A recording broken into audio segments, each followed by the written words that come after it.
Hi, this is case study number 2, the Space Shuttle Challenger disaster for the Professional Ethics Discussion Board.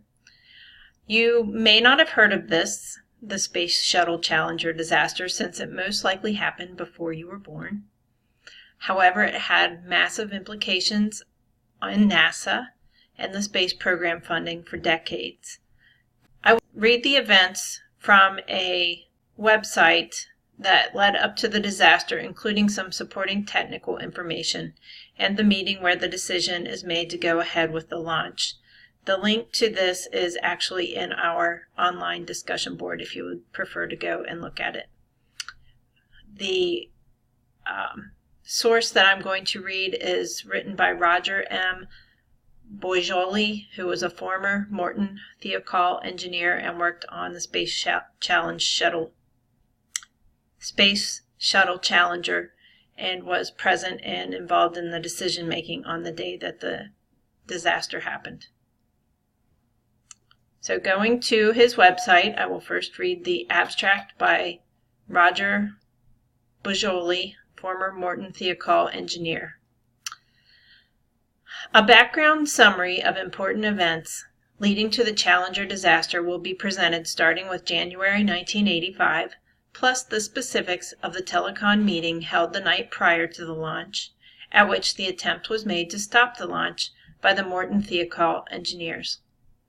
A detailed account will show why the offline telecon caucus by Morton Thiokol management constituted the unethical decision-making forum which ultimately produced the management decision to launch Challenger without any restrictions. The paper will continue with post-disaster chronology of my working relationship with Morton Thiokol management and conclude with a discussion on accountability, professional responsibility, and ethical conduct which should be practiced in the workplace, plus statements from the academic community about the plight of whistleblowers and my closing remarks. Next are the nomenclature. AIAA means American Institute of Aeronautics and Astronautics. FRR means Flight Readiness Review. IEEE means Institute of Electrical and Electronics Engineers. KSC means Kennedy Space Center. MEOP means Maximum Expected Operating Pressure. MSFC means Marshall Space Flight Center. MS, lowercase, means milliseconds. MTI means Morton Thiokol Incorporated. NASA, NASA, means National Aeronautics and Space Administration.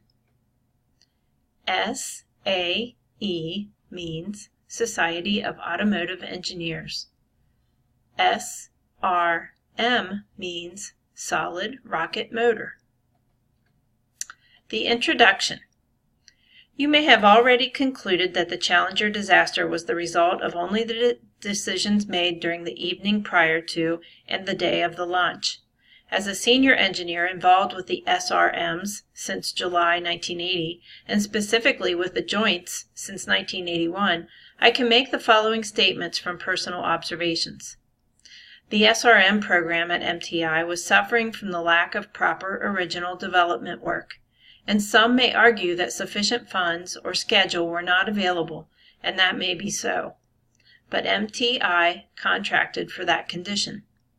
The shuttle program was declared operational by NASA after the 4th flight, but the technical problems in producing and maintaining the reusable boosters were escalating rapidly as the program matured, instead of decreasing as one would normally expect.